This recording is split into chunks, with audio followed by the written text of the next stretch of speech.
Thanks, Kelvin. It's a pleasure to be hosting this panel and to be interacting with such talented and capable people across our Utah ecosystem. We have some really amazing people today. And I want to just take a minute to frame a statistic that I think will be interesting throughout our conversation today. I recently read that 89% of manufacturers report that they will experience talent shortages, and that 60% of them say this will have a high or very high impact on their productivity. We're happy today that we have a very capable group of people to talk through the opportunities and options that we have in the state of Utah to work creatively with industry to help fill that talent gap. I want to give our panel the chance to introduce themselves, and we'll start today with Jenni Abbott. Hello, I'm Jenni Abbott. I'm the Assistant Vice President of Workforce Training and Education at Salt Lake Community College. I came to Salt Lake and to the college from California a year ago, so don't hold that against me. But what it has given me is kind of the ability to have a new perspective. And I would like to just say that what I have seen in Utah is how closely industry and government and trainers work together. And it's really quite remarkable the things that we are able to accomplish because of that collaboration. So in my area of the college, we design short-term training based on skills to get people into entry-level jobs. And I'm looking forward to learning along with all of you today. Thank you, Jenni. We'll next hear from Tami Goetz. Hi, thanks, Jeff. My name is Tami Goetz, and I'm the Executive Director of the Utah STEM Action Center, which is Utah's partner in providing STEM education and talent resources for the entire state. Thanks, Tami. Next, Vic Hockett.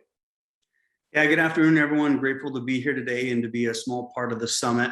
My name is Vic Hockett. I'm the Director of Talent Ready Utah, which was born out of the Governor's Office of Economic Development, but now is actually in transition in joining the Utah system of higher education. The majority of my career, about 13 years of it, has been spent in the advanced manufacturing sector, serving in different roles from engineering to executive leadership. Also had the unique opportunity of serving as the Executive Vice President of the Dixie Tech College here in St. George. Just love the opportunity to talk about workforce development and being able to speak about it from both sides, having been on the private sector side and struggling to find workforce, as well as being on the public side, helping to develop programs while at the tech school, and now in my role at Talent Ready Utah, really looking at systems for the entire state. Happy to be here with you guys today. Thank you, Vic. We'll next hear from Yvette Woodland. Good afternoon. It really is quite exciting to be part of this panel. My name is Yvette Woodland, and I have a strong commitment and background to public service, decades. Should I be proud? About the 30 years, almost 30 years. So I'm a lifelong Utah resident, most of that in Davis County. I've spent the majority of my life participating in and engaged in the workforce, and I currently serve as an assistant director in the Department of Workforce Services, Workforce Development Division. This division is awesome. We have 31 employment centers throughout the state that serve as a home base for job seekers and employers. My background is in job development, job placement, wraparound services, supportive services. I think most important to this discussion is the career readiness and career exploration. I've enjoyed the education provided or available in Utah with the graduate degree from the U and in public administration. And I'm really excited to represent workforce development and DWS on this panel. Thanks, Jeff. Thanks, Yvette. We'll next turn to giving and welcome to this esteemed group of panelists. It's so great to have such capable people who can represent the ways that we can help these important employers in our state. We'll next go to Jenni Abbott to just start with an opening statement on this topic. Jenni. Thank you, Jeff. So my background was in labor market data research and in program development, which is an interesting combination. So as I've come into this new role of developing training programs in a variety of industries, I always start with labor market data. So here's just a couple of data points that I think are very interesting. I did a comparison. We look at job postings to see where the trends are going. And I compared summer 2020 to summer 2021. There was a 51% increase between those two summers in manufacturing jobs just in Salt Lake County. So there were 8,600 manufacturing jobs in Salt Lake County in the summer 2021. Another thing that's very interesting is that in the last 10 years, the number of students in Utah who go to college over the age of 25 has tripled. So there are more students who are coming in their late 20s or 30s who have not found their career path and are looking for training so that they can get into jobs where they really need to be able to find something.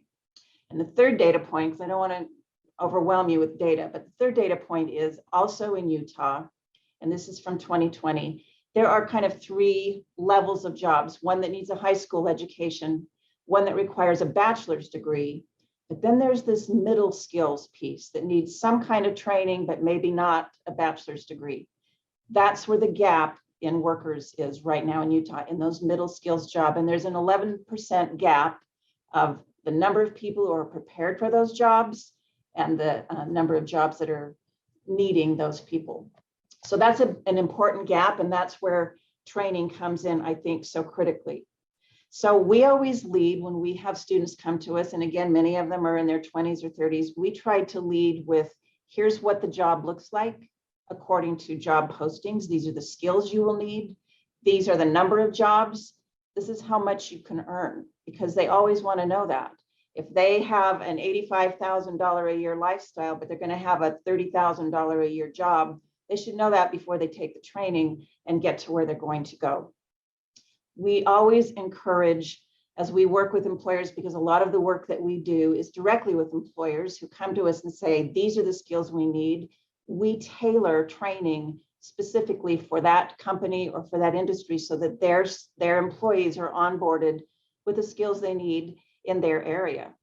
We always encourage, as we have these conversations, what we've seen is employers who have really good training for new employees, ongoing training for incumbent employees, including professional development opportunities for those who want to stretch or advance, and a very, very clear career ladder so that an employee coming in knows where they can move to. That creates a loyalty to the company. And I'm sure, as employers know, it's not just about getting talent, it's also about keeping talent. That's one of the biggest challenges that there is right now. So we want to make sure that we're working with people to train and retain and understand the skills, because skills that are needed change very, very quickly, so that we are addressing those skills in the training programs that we offer that meet the needs of employers. Thank you, Jenni. Great opening. And by the way, as a reminder to our attendees, if you have questions, we will have some time at the end of the panel discussion to specifically answer your questions. Please feel free to submit them through the app that you're viewing the conference through. Next, we'll go to Tami Goetz. Tami. Thanks, Jeff, and thanks, Jenni, for all the great insight that you brought from the college level. I think what I'd like to do is bring some insight, kind of take it back a little earlier into our secondary world with our middle school and high school kids. My background really comes in from having developed and helped create the 2-year and 4-year biotechnology degree that really was started at Salt Lake Community College, of course, which was a wonderful place to develop a new program like this. But I wanted to bring some insight into what we learned over the years of not only designing the biotechnology program, which was really designed to recruit and retain students, give them the skills that they needed to get into life science, entry-level life science careers, and get some insight on what we learned about that I think is important to bring to a conversation like this.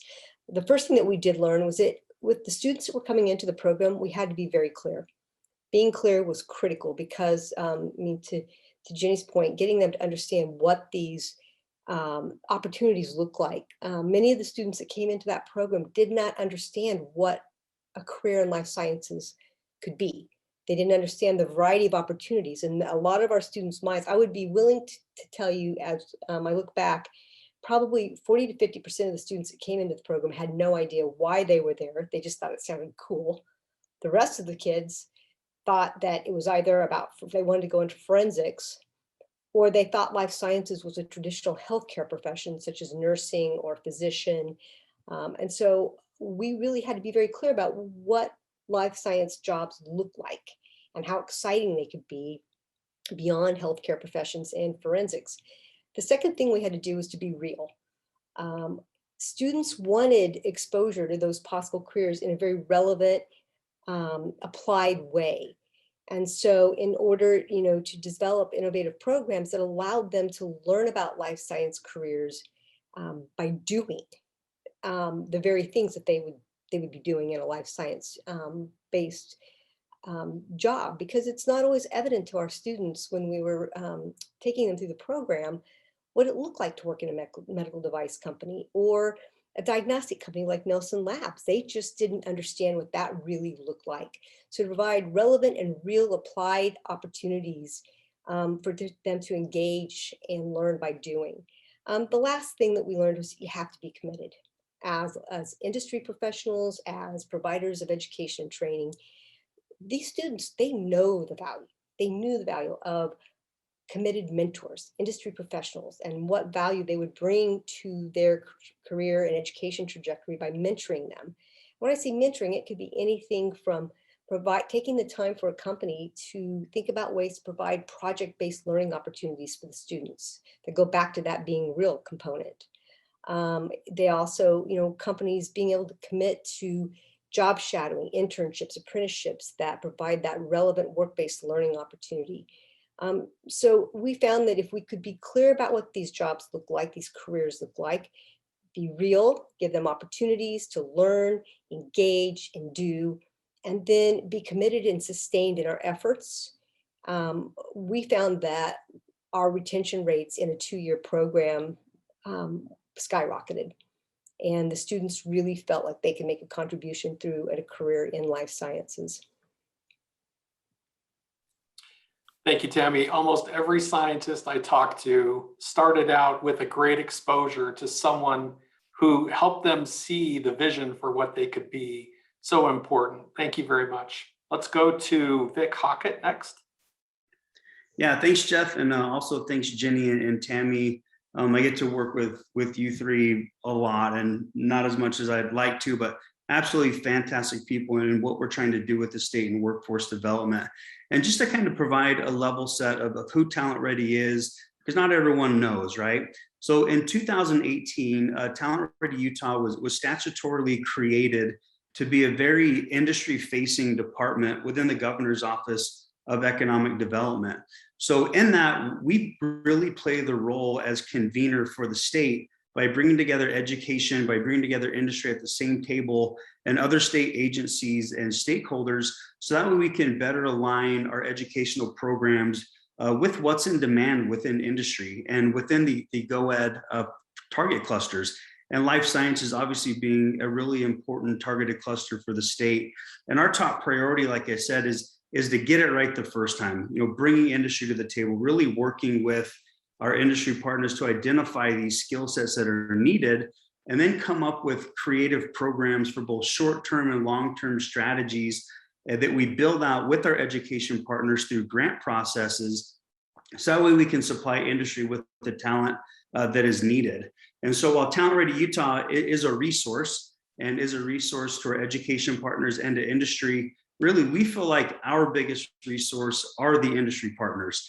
You're the ones who help us keep directionally correct by helping us align curriculums and really look at what are those in-demand skills and workforce projections, not just now, not just today, but what does it look like in 5 years? What does it look like in 10 years from now?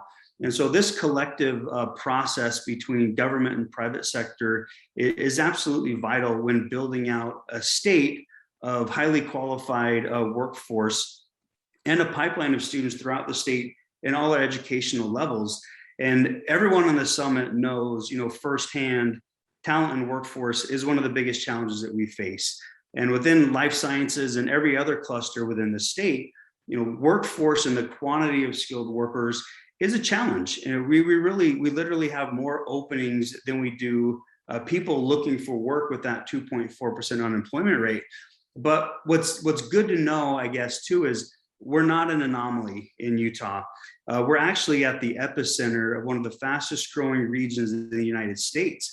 And we border 3 states that are also experiencing 100% or more employment growth over the past 3 years. And also we border states that have had more than 50 to 100% employment growth within the last 30 years. And the workforce shortages are there. And I've even heard of some Midwestern states offering bonuses for people to move into their states. But I say that with also a huge portion of hope in what we can do and what we have in front of us. We have pockets of potential students. We have untapped resources of human capital throughout the state that currently aren't included in that success story of Utah. We have a lot of underserved populations, underrepresented populations that we want to get into that education pipeline. We want to help get these folks into 4- and 5-star job occupations, into sustainable living wages. And in order to do that, these partnerships that we have with industry and this collaboration, there's never been a greater need for this sort of collaboration and work, and looking for solutions to expand these pipelines. So just again, look forward to continuously meeting more industry partners throughout the state and helping us stay directionally correct when it comes to workforce solutions. Thanks, Vic. I think the work that you're doing is so cool and sometimes not fully understood. These strong public-private partnerships that you're able to facilitate can really make a big difference for both students and companies. So thank you. Next, we'll turn to Yvette Woodland. Thanks, Jeff. And a big thanks to Vic and Tami and to Jenni. I echo a lot of what you have to say, and I hope if I repeat some, it's value added redundancy, but Utah has so many advantages that we can leverage. Just the good partnerships in general, and the purpose of this call is just to leverage those partnerships between the public and private sectors, especially in the interest of employment and training. We've talked about commitment to the training, and I'd like to discuss that specifically as it relates to both adult and youth learners, because things are so dynamic now with how the economy is evolving and how technology is evolving, that our pipeline needs to include opportunities for your first job, your next job. We know that labor availability is a huge concern, and the staffing shortages and the competition for talent is just huge. So it's hard in those really overwhelming times to commit to things like job development or career exploration. And some of the untapped resources, whether it's folks that have detached themselves from the workforce or the labor market, they've just stopped looking for lots of different reasons, including some of the obvious ones over the last year and a half, almost 2 years with the pandemic concerns. We know that when there is the commitment to the employee and to the training that's available, whether it's through mentors or something like Jenni might do for an employer with custom fit, that the opportunities to retain that is a huge strategy with job development and training. I also think, especially with the opportunity that I have to serve as custodian or administrator of a lot of the federal funds that reflect underserved populations or opportunity communities, that training programs are an opportunity to invest in your talent pipeline and to ensure diversity and inclusion in your workforce, as well as that train and retain strategy. I have some interesting statistics too, as far as what Utah represents. We're fortunate to have half of what the unemployment rate is in the country. In October alone, I think Utah and Idaho are the only two states that have some job growth to brag about. I think there were about 57,000 new jobs in Utah, and our job growth short-term projections are above 3.5%. And manufacturing, of which the life sciences and medical manufacturing is a huge industry in demand there. So with all of that said, I wanted to offer something else too, as far as just leveraging partnerships and finding the talent together. To Tami's point, with the K through 12 schools, I am aware and talked to our chief labor economist, Mark Nold, about a national trend. This is data we get from the Bureau of Labor Statistics. There's a household survey each month of folks that are attached to the workforce. And the national data reflects that the age group for both men and women is from the ages of 16 to 24, shows less of an attachment these days to the workforce. When you split that demographic up into a couple of different subsets, it's actually most of the decline is in the age group from 16 to 19. So there are opportunities there. And just as is often the case, this national trend is actually less of a concern in Utah. So I'd like us to keep that in mind when we're thinking about finding talent and training folks for what industry needs. Yvette, thank you. Very meaningful, and it's obvious that you understand the depths of these needs and these programs very well. So thank you. Let's now open the panel up, and I want to pose some questions to each of our panelists. I will remind our participants and audience that if you do have questions, please feel free to submit those either through the Zoom chat or your app that you're watching this, this panel on. But I'm going to start today with Jenni. Jenni, what examples of stakeholder collaboration can you share regarding industry, education, and government support in workforce development in life sciences? That's a good question. So I think broadly what I would say is, and I mentioned this earlier, there are already relationships between government and education and agencies and employers that are in place that make it much easier to have a conversation. It's easy for anybody on this call to pick up the phone and say, we were looking at this, what do you think? Could we do something here? And I'm just a huge believer in collaboration to solve problems, because we all do some things extraordinarily well and other things not so well. And so when we bring them together to say, what are the support services? What are the training needs? What are the skills needs? We can get a program that is really good. In our area, which is not for credit, skills-based programs, we work very closely with employers to develop the exact training that they need. But one thing that I would like to just insert into this conversation is that there are really a variety of audiences. And when you're looking at an unemployment rate that is low, the challenge to find that talent, people who are interested, is greater than if you have an unemployment. I came from a state where for a while it was 19% unemployment. It wasn't hard to find people to train, but it's a different challenge here.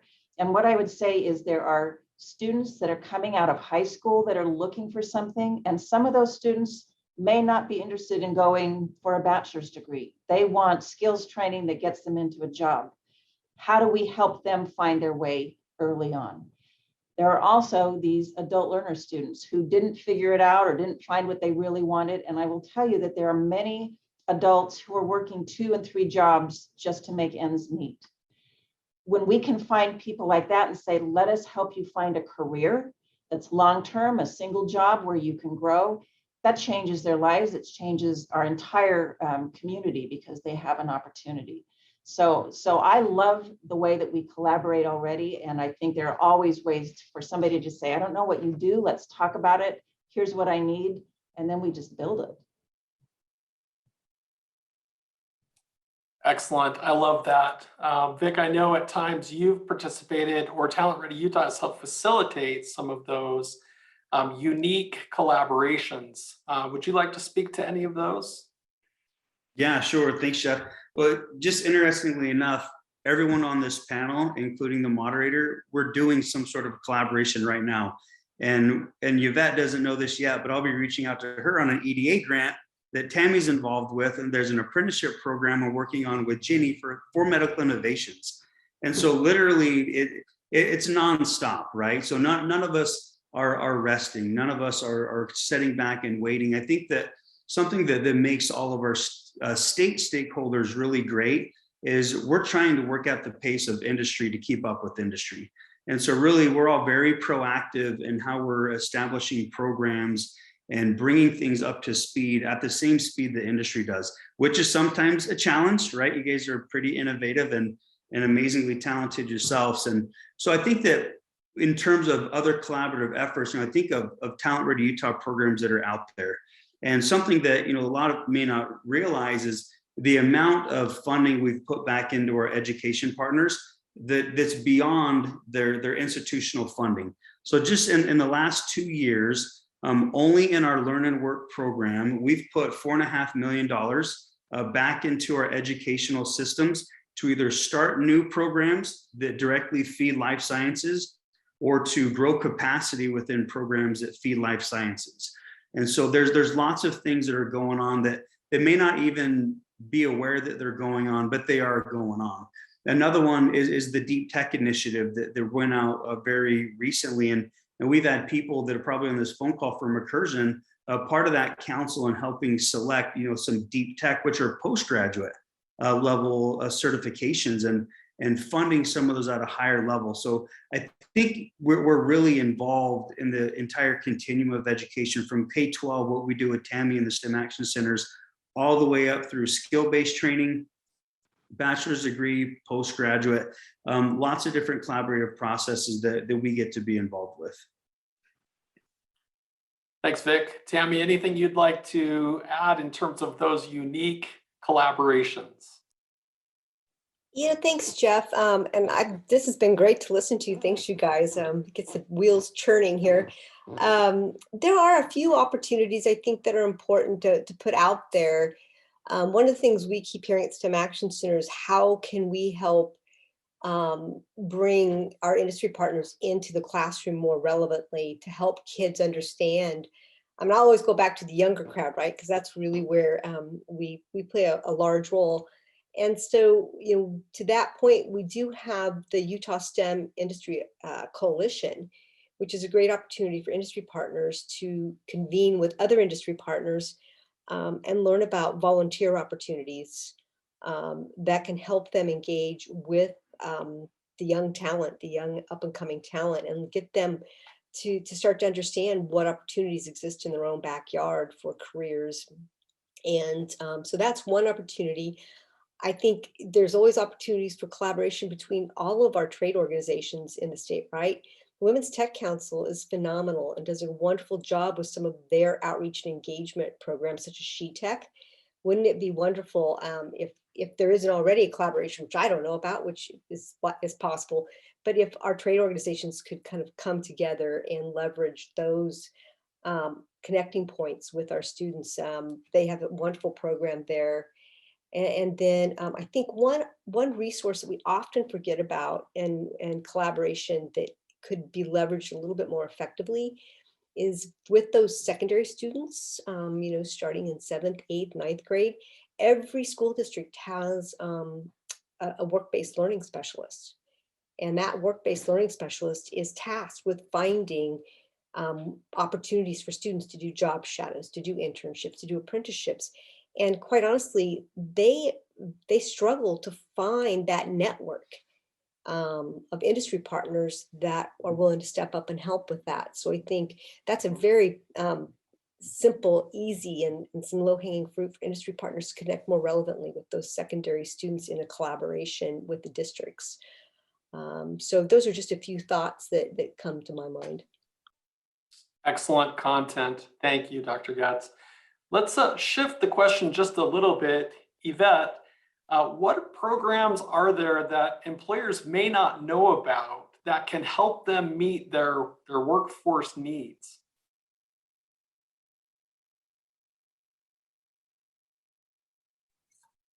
There's so many, Jeff. and then we come to the place where we thought employers did know about them. And I want to make a point here. I want to put a plug in for leveraging existing infrastructure, because we're at a time right now where, especially when we're talking about tuition dollars, there are a lot of opportunities for youth and adult job seekers and learners. Vic brought up Talent Ready. We've collaborated with Jenni and marketed, educated, created a level of awareness for the Learn and Work programs. And so when we talk about what DWS has to offer in terms of supports for employers, we've got a combination of the people, whether it's our employment counselors or our workforce development specialists, or the partners with whom we collaborate, to bring into a larger network and bigger conversations. There's connections to the State Workforce Development Board, where there's some very targeted committees there, where you can look at inviting particular demographics and or underserved populations to consider as part of your workforce. Resources also include the programs. There are tax incentives for employers, subsidized wages, help with apprenticeships, unpaid or paid internships, and the work experience opportunities for especially the youth. And then we have the chance at a one-stop like DWS offers to help refer to other resources in the community or wraparound services that the department might also administer. We've got the platform for employers. Jobs.utah.gov is Utah's local job matching system. It'll complement something like Indeed or Monster. I mean, those are just things that are part of a toolkit, and jobs.utah.gov is the local job matching place. We've got tens of thousands of job seekers out there, and hopefully you employers are posting with us. If you need help posting with us, we have a centralized employer services team to help you post your jobs. The workforce development specialist local to your area can help you with the data that's out there too, because that's another thing DWS has to offer in terms of people and program. Other resources just plain includes the data with an occupation explorer. Find out whether or not you're competitive as an employer in your county and among your competition, if you will. There's a link to Firm Find that lists all of the agencies or firms and their size. And there's just a lot of things you can explore with the data alone, and utilizing DWS as part of a influencer or an informer to how to use that data is really, really big help, I think, that we have to offer. So, and those are things that have always been there. And I think we all see a level of turnover in any industry or in any agency. So that just speaks to the partnerships, the need to maintain those and keep that level of awareness about each other and our needs. Yvette, thank you. I think it is so common for our companies to have a need, and especially in times like now when talent is so critical, we just kind of follow a routine. We have our HR group put a posting out, we do a search. but a lot of times we miss these opportunities to really partner like you were talking about. So I appreciate you highlighting that today. And I think this goes without saying, I'll just confirm this, but I know each one of our panelists today would be happy to be a guide. If your company is considering unique ways to partner with any of these organizations, I know our panelists today would be happy to spend some time with you and help you connect those dots so that you can use this existing infrastructure and really leverage these powerful partnerships we have in the state. Okay, let me shift the question. Let's talk some about the importance of work-based learning and its influence in helping really fill the talent pipeline. Jenni, we'll start with you. Any thoughts on that topic? I have so many thoughts on work-based learning, and maybe I'll start with a brief story. In another life, we had a program training medical assistants, and part of the training was to give them an internship in a medical office. We would send 15 students to do a 2-week internship in these medical offices, and 13 of them would leave after 1 day because the phone kept ringing. And we hadn't thought about this, but what we learned from talking to these students is because they grow up with a cell phone in their hand, they're not used to answering a phone. They're not used to having professional, responses on a telephone. There were busy signals and it just kept ringing and ringing and they couldn't stand it. And this kind of gave me a broader insight, which is many of us grew up babysitting or having paper routes or working when we were 16. That's not so much the case now. So students come to us to learn how to do things and they'll get a certificate or even a degree, but they don't have job experience on a resume. And I think almost every employer will say we need experience. And this is where this collaboration and these partnerships are so important, to figure out ways from high school to let them in an early stage do job shadowing, to then do internships. And then even in many cases, as Vic mentioned, we're developing an apprenticeship model, which is a very formal 3-year walk them through while they're employed, getting the learning that they need and the skills that they need so that they become good employees. And so I guess what I would say is, because work-based learning is so critical, I think we have to think a little bit out of the box about how we actually do that. It does take a little time from the employer. You have to supervise someone. We don't want them to just sit there and be on their phone just because they're saying they've got an internship. They need real work. They need real mentoring. They need real skills. But that investment in that early stage builds a long-term really good employee, because now they have job experience, and in many cases job experience right inside of your company, and you get to try them out to see if that's going to be a long-term employee. So I can't emphasize enough how valuable work-based learning is. I think valuable to our companies as well. Like you're saying, Jenni, we get some early experience with what can be the talent for tomorrow. Dr. Goetz, I want to ask you the same question, but I want to expand it just a little bit, because I know early experience in science learning really requires some hands-on experiences as well. Any thoughts? Oh boy, this has been this is a great place. I mean, we always kind of were at the STEM Action Center. One of the things we've really tried to integrate into our mindset is just looking at things from an asset-based approach. Like, what are the assets we have out there that we may not be necessarily leveraging as well as we can, and so one of the things we feel like we need to do more is to understand that early science engagement with our young kids is really it's all about playing. It's all about the joy of playing it, and if we can keep that integrated into our classrooms in kind of project-based learning opportunities. And it's never too early, right? Our kids are diaper ready when it comes to curiosity and wanting to get out and learn about science.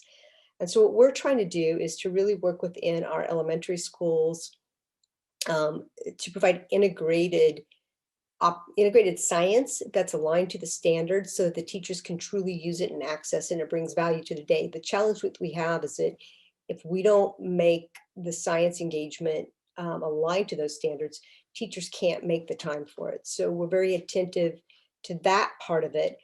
And I think one of the things we really need to be attentive to as well is the notion of equitable access to these opportunities. Not every school, not every student has that access. And it may be just a simple thing of availability to the resources. So what we're trying to really do is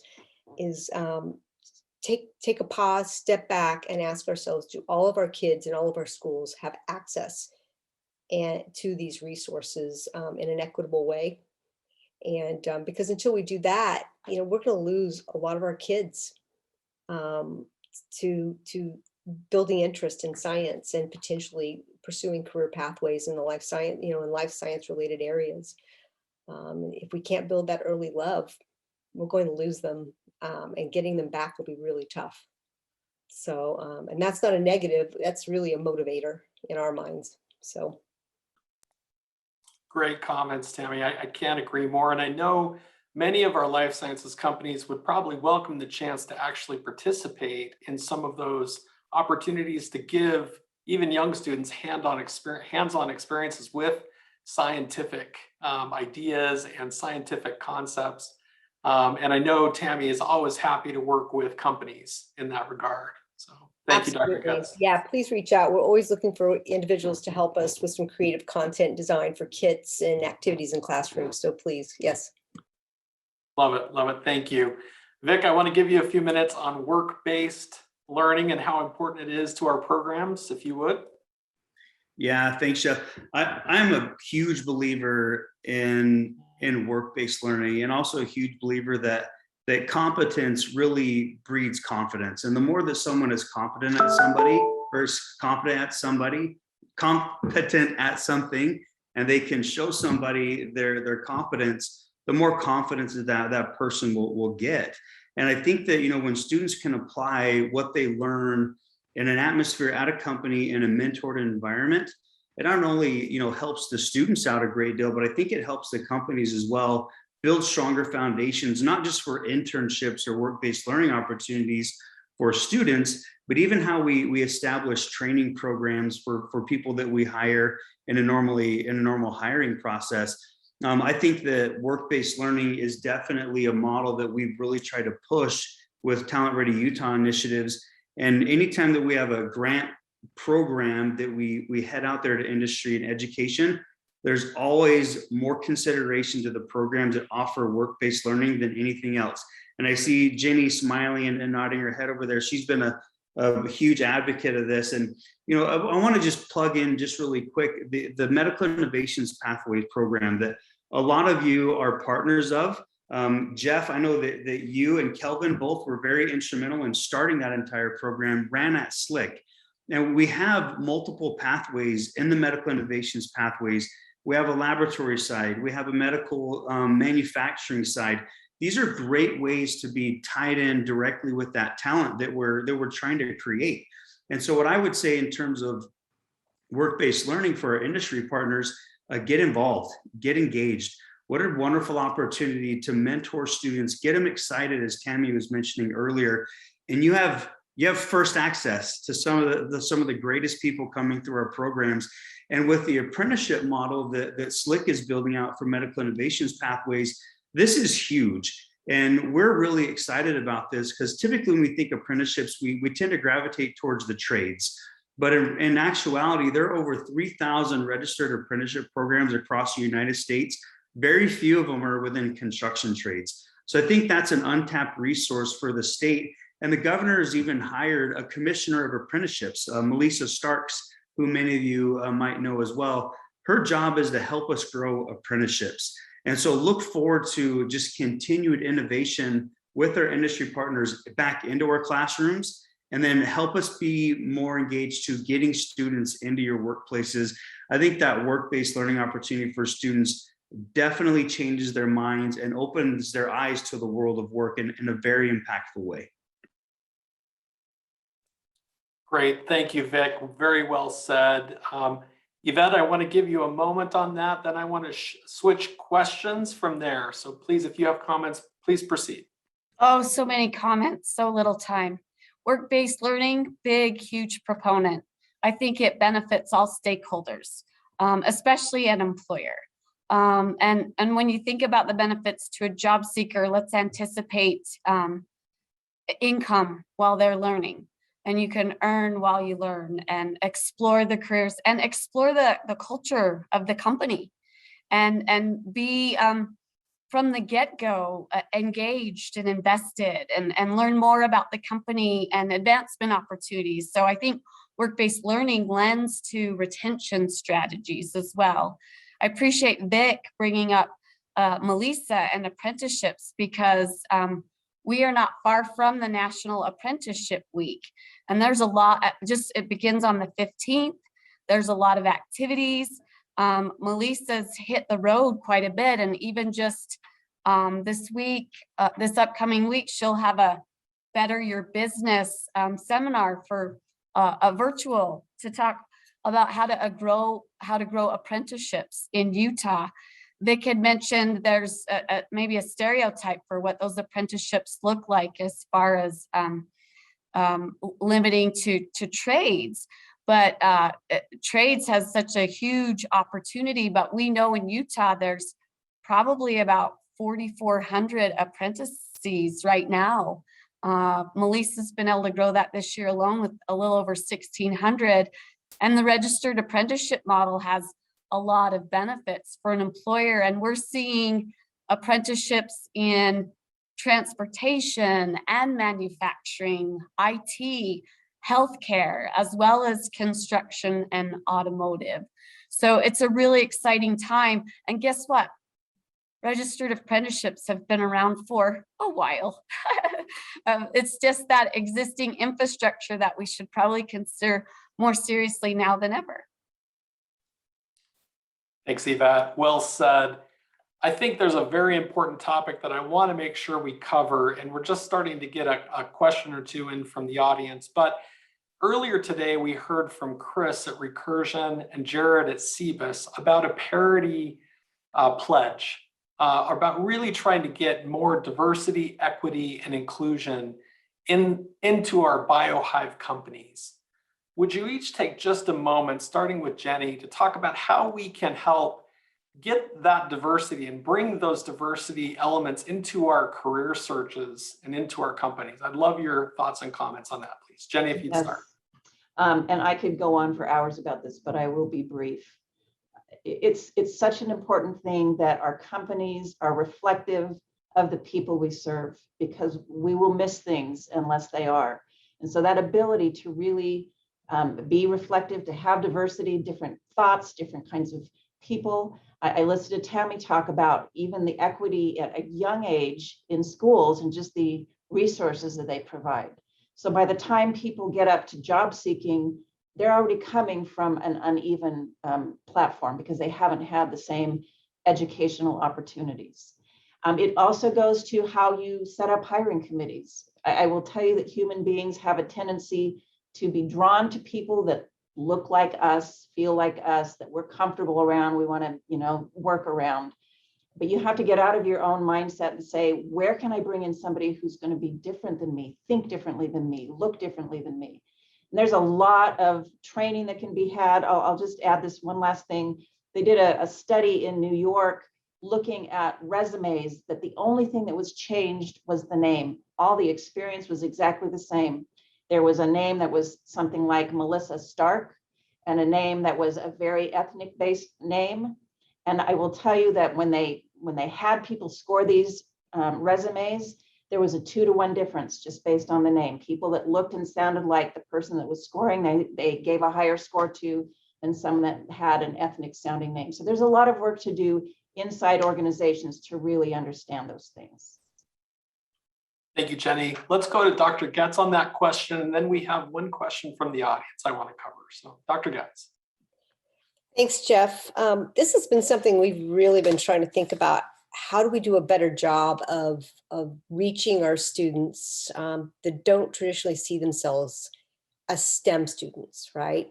And there are a couple things that, the research and the data show us that we've been looking at. And let's be honest here, the demand for talent in this space is so critical that we need to start really looking at our Latino students and asking ourselves, how do we do a better job of helping them see themselves as STEM students? How do we, and one of the things that we're looking at with our programming is to as we say, and I think this is really from the math field, so I want to give credit where credit's due, because I think it really says it well. We need to create integrated STEM programming for our students that are from communities. And we tend to say marginalized, but I'd say they're underestimated, not marginalized. They're students that just haven't been given that opportunity yet. And we lower that ceiling, that floor of entry to make it more welcoming. And we raise the ceiling for growth and opportunity and potential every step of the way. And so we're trying to look at how do we, for instance, do something in the medical devices that's a takeaway kit in the classroom that can get students to understand what, developing a prosthetic is all about in the medical device field. Just some activities like that that really make it real and perhaps touches in the lives of some of these kids around diabetes, topics that really matter to them because they probably know somebody in their family that suffers from this condition, this disease. And so I think making it welcoming, making it accessible, and understanding that we can't leave any kid behind in this conversation as it for an opportunity, because we need talent and we need to get kids more interested.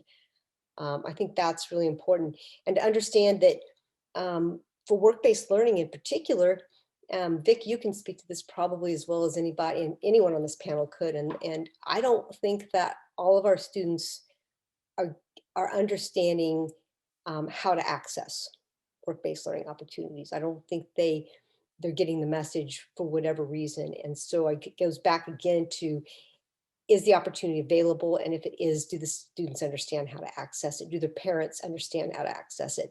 And I'll leave with one final thought around the data for a STEM, kind of a STEM identity, which is what we're really talking about. How do we get kids to think about themselves as STEM practitioners?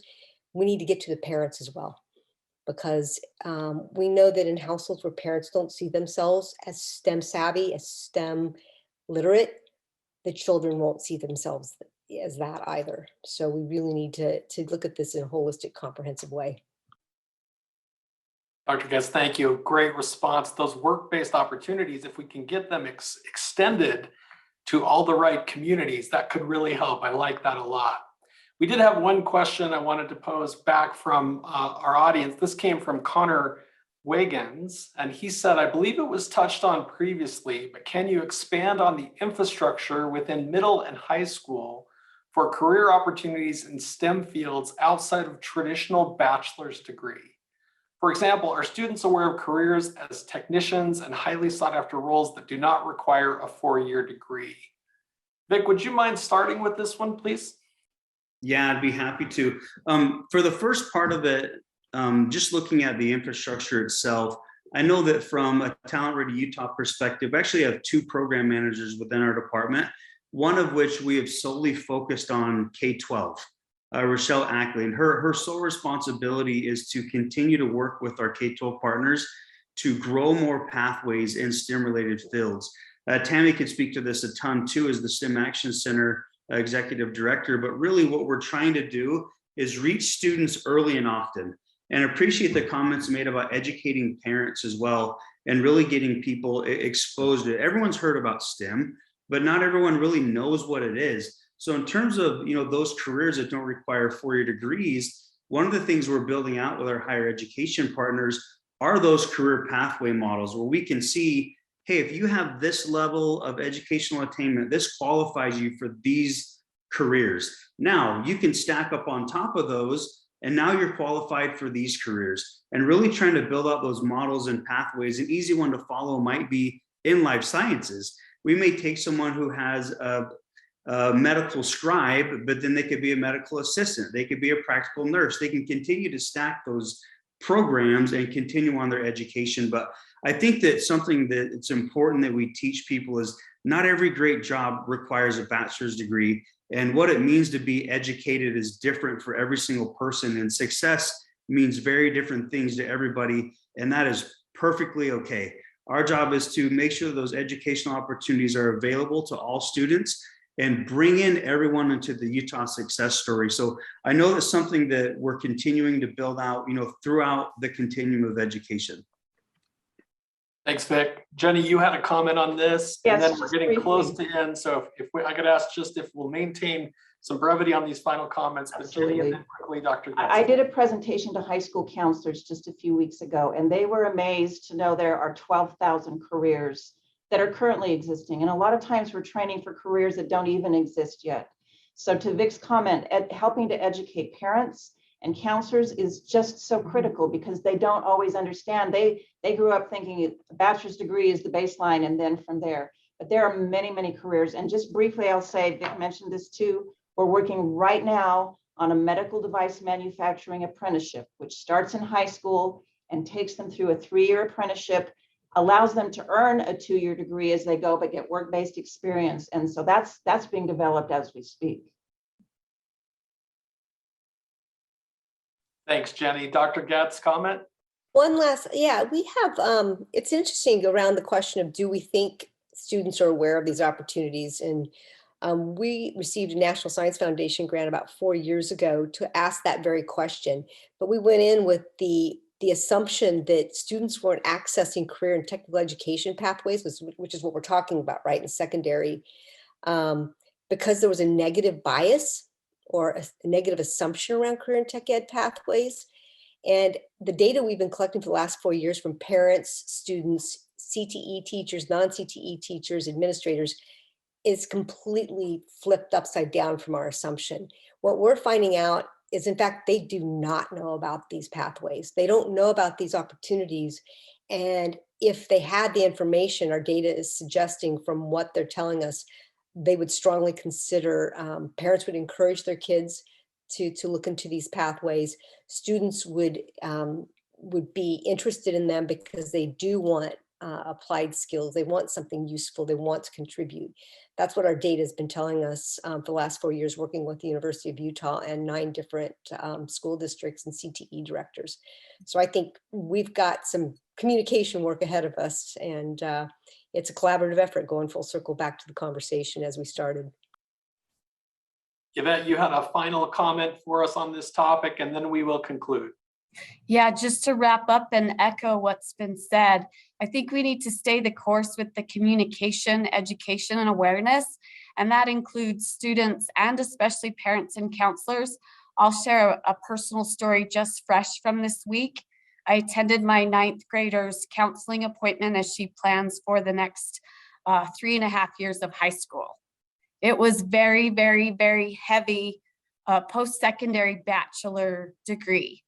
And I don't know that, at least for my student, that was the way to shape the conversation, but knowing that there's lots of opportunities out there with technical education and what that means for work-based learning opportunities as well. You know, a quick 20 minutes with your counselor, that's huge. And I think we need to partner better with our counselors in K through 12 to ensure that parents and students are educated.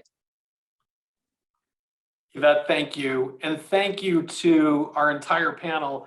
Honestly, I think we could go on for a long time with this illustrious group. They're obviously very passionate about helping with talent development and workforce needs. I would encourage you to reach out to these individuals should you have a need or want to create some of these unique public-private partnerships. This is the right group to be talking to for sure. Much appreciation to our panel today, and we will conclude at this point. Thank you.